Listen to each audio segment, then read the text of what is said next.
السلام علیکم ورحمۃ اللہ وبرکاتہ۔ نحمدہ ونصلی علی رسولہ الکریم، اما بعد فاعوذ باللہ من الشیطان الرجیم، بسم اللہ الرحمن الرحیم۔ کلا بل ران علی قلوبہم ما کانوا یکسبون، صدق اللہ العظیم۔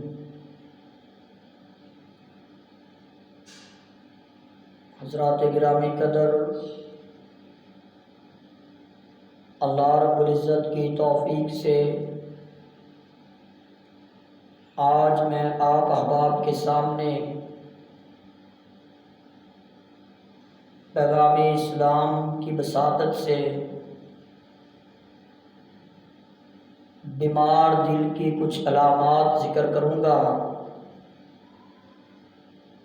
چار انتہائی اہم اور ضروری علامات کہ جن کو چیک کر کے انسان کا دل روحانی طور پر بالکل ٹھیک ہو سکتا ہے۔ اگر دل ٹھیک ہو جائے تو سارا جسم ہی ٹھیک ہو جاتا ہے۔ تو پوری توجہ کے ساتھ ہر بندے کی ضرورت ہے یہ۔ ہر بندے کا دل کچھ نہ کچھ بیمار ہے، جس کے اثرات اس کی ذات کے اوپر، اس کے جسم کے اوپر، اس کی روح کے اوپر، اس کی دنیا کے اوپر، اس کی آخرت کے اوپر، اس کی نسلوں کے اوپر، اس کے کام کے اوپر ایک ایک چیز پر پڑتے ہیں۔ اس لیے بھائیوں، پوری توجہ کے ساتھ چار علامات میں ذکر کروں گا اور اس سے اپنی اصلاح کرنا اور میں بھی اپنی اصلاح کی کوشش کروں گا۔ سب سے پہلی علامت کہ جب انسان فانی چیزوں کو باقی چیزوں کے اوپر ترجیح دینے لگے تو سمجھ لو کہ اس کا دل بیمار ہے۔ یعنی میں سمجھوں اس بات کے اوپر، آپ سمجھے اس بات کے اوپر کہ جب انسان فانی چیزوں کے اوپر باقی چیزوں کے اوپر فانی چیزوں کو ترجیح دیتا ہے، وہ سمجھ لے کہ میرا دل بیمار ہے۔ مثلا دنیا کا گھر اچھا لگتا ہے مگر آخرت کا گھر بنانے کی کوئی فکر نہیں ہے۔ دنیا میں عزت مل جائے اس کے اوپر بڑی کوشش کرتا ہے مگر آخرت کی عزت کی کوئی فکر نہیں ہے۔ دنیا میں آسانیاں مل جائیں مگر آخرت کے عذاب کی کوئی پرواہ نہیں ہے، یہ کیفیت چل رہی ہے، تو یہ علامت دل کے بیمار ہونے کی علامت ہے، دل کے اوپر زنگ لگنے کی علامت ہے، دل کے تنگ ہونے کی علامت ہے، دل کے سخت ہونے کی علامت ہے۔ تو فانی چیزوں کے اوپر باقی چیزوں کو ترجیح دینی چاہیے۔ مراد یہ ہے کہ دنیا کے اوپر آخرت کو ترجیح دے رہے ہیں تو یہ دل کے صحیح ہونے کی علامت ہے۔ اگر اس کے برعکس ہے تو یہ دل کے بیمار ہونے کی علامت ہے۔ تو دوسری علامت، جب انسان رونا بند کر دے، وہ سمجھ لے کہ اس کا دل سخت ہو چکا ہے۔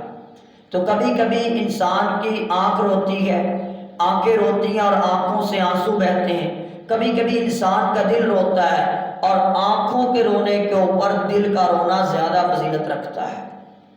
اور کبھی کبھی انسان کی آنکھیں بھی روتی ہیں، انسان کا دل بھی روتا ہے، تو یہ اس سے بھی اعلیٰ معاملہ ہے۔ یعنی کبھی ایسا ہوتا ہے آنکھ نہیں رو رہی، دل رو رہا ہے، کبھی دل نہیں رو رہا، آنکھ رو رہی ہے، کبھی آنکھ اور دل دونوں ہی رو رہے ہیں۔ یہ اعلیٰ ترین درجہ ہے کہ انسان کی آنکھ بھی نم ہے اللہ کی یاد کے اندر اور انسان کا دل نرم ہے۔ تو اگر دل نرم نہیں ہے، سخت ہے، آنکھوں سے آنسو بند ہو گئے ہیں، دل نے سوچنا بند کر دیا ہے، افلا یتدبرون القرآن ام علی قلوب اقفالها، کہ دل کے اوپر مہر لگی ہے، وہ فکر نہیں کرتا، تدبر نہیں کرتا، تو یہ دل کے بیمار ہونے کی دوسری علامت ہے۔ اور دل کے بیمار ہونے کی تیسری علامت کہ مخلوق سے ملنے کی تمنا تو ہو لیکن اسے اللہ رب العزت سے ملنے کی یاد نہ ہو، ملنے کی تمنا نہ ہو، اور وہ سمجھ لے کہ میرے دل کے لیے یہ موت ہے۔ یعنی یہ دل روحانی طور پہ بیمار ہے، جو مخلوق سے ملنے کی تمنا رکھتا ہے، خالق سے ملنے کی تمنا نہیں رکھتا ہے۔ یعنی وہ خالق اس کو بلاتا ہے اللہ اکبر، وہ اللہ کو بڑا نہیں سمجھتا ہے، وہ حی علی الصلاۃ حی علی الفلاح کی طرف نہیں آتا ہے، وہ الصلاۃ خیر من النوم کی طرف نہیں آتا ہے، وہ حلال کی طرف جمعے کی طرف نہیں آتا ہے۔ تو ایسا دل کے جو مخلوق کے ساتھ تو بڑا گہرا تعلق رکھتا ہے لیکن خالق سے کٹ بیٹھا ہے، تو یہ دل گویا کہ بڑا ہی پریشان معاملہ ہے کہ اللہ کی یاد سے انسان دور ہو جاتا ہے تو اللہ کے لیے ملاقات کی تمنا نہیں رکھتا ہے، تو یہ گویا کہ انسان کا دل بیمار ہے، روحانی طور پہ بیمار ہے، اس میں ایمان نہیں ہے، اس پہ مہر لگی ہوئی ہے، یہ کالا دل ہے، اس کے اوپر زنگ لگا ہوا ہے۔ تو یہ تیسری علامت ہے کہ مخلوق سے ملنے کی تمنا ہے اس کو لیکن خالق سے ملنے کی تمنا نہیں رکھتا، سجدے میں سر نہیں جھکاتا ہے، تہجد میں رب کے پاس نہیں آتا ہے، تلاوت نہیں کرتا ہے، یقین اللہ پہ نہیں کرتا ہے۔ تو یہ ساری چیزیں انسان دیکھتا ہے تو یہ بھی دل گویا کہ بیمار دل ہے روحانی طور پر۔ تو چوتھی علامت، جب انسان کا نفس اللہ رب العزت کی یاد سے گھبرائے اور مخلوق کے ساتھ بیٹھنے سے خوش ہو تو یہ بھی گویا کہ دل کی موت ہے، یہ پہچان ہے کہ دل بیمار ہے، دل پہ زنگ لگا ہوا ہے۔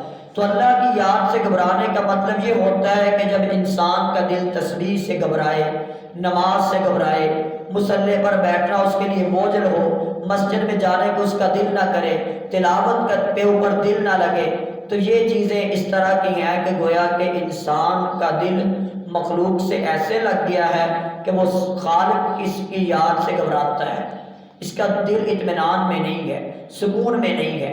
یعنی یہ چیز دیکھنی ہے کہ موٹا سا اصول اس بات کے اوپر سمجھ لو کہ اگر بندے کا اللہ کے ساتھ تعلق دیکھنا ہو تو مصلی کے ساتھ اس کا تعلق دیکھ لے، نماز کے ساتھ اس کا تعلق دیکھ لے، ذکر کے ساتھ اس کا تعلق دیکھ لے، عمل کے ساتھ اس کا تعلق دیکھ لے، قربانی کے ساتھ اس کا تعلق دیکھ لے، حقوق اللہ حقوق العباد کے ساتھ اس کا تعلق دیکھ لے۔ اگر تو مسجد میں دل لگتا ہے، رجل معلق بالمسجد، کہ ایک نماز سے دوسری نماز کا فکر کرتا ہے، تلاوت کا فکر کرتا ہے، تو یہ چیزیں تو گویا کہ انسان کے لیے ایسی ہیں جن کی وجہ سے اس کا دل ٹھیک ہے۔ یعنی 4 قسم کے علامات میں نے آپ بھائیوں کے سامنے ذکر کر دی۔ پہلی بیمار دل کی علامت کہ جب انسان فانی چیزوں کے اوپر، باقی چیزوں کے اوپر فانی چیزوں کو ترجیح دے، گویا کہ اس کا دل بیمار ہے۔ جب انسان رونا بند کر دے اور اس کا دل سخت ہو جائے، گویا کہ اس کا دل بیمار ہے۔ مخلوق سے ملنے کی تمنا اس میں کے دل میں ہو لیکن خالق سے ملنے کی تمنا نہ رکھتا ہو تو گویا کہ اس کا دل بیمار ہے۔ جب انسان کا نفس اللہ رب العزت کی یاد سے گھبرائے اور مخلوق کے ساتھ بیٹھنے میں بڑی خوشی محسوس کرے تو گویا کہ یہ بھی دل کی بیماری ہے۔ اگر ان بیماریوں سے دل پاک ہوتا ہے تو پھر دل کی علامت یہ ہوتی ہے افمن شرح اللہ صدرہ للاسلام، کہ اسلام کے لیے، دین کے لیے، عمل کے لیے، قربانی کے لیے اس کا سینہ بڑا فراخ ہوتا ہے، بڑی محبتیں ہوتی ہیں۔ فَهُوَ عَلَىٰ نُورٍ مِّن رَبِّهِ، تو یہ رب کا راستہ ہوتا ہے، یہ نور کا راستہ ہوتا ہے، یہ صراط مستقیم کا راستہ ہوتا ہے، یہ جنت کا راستہ ہوتا ہے۔ تو اگر دل ایسا ہے کہ اللہ کے دین کے لیے فراخ ہے تو یہ صحیح سالم دل ہے، ایمان والا دل ہے۔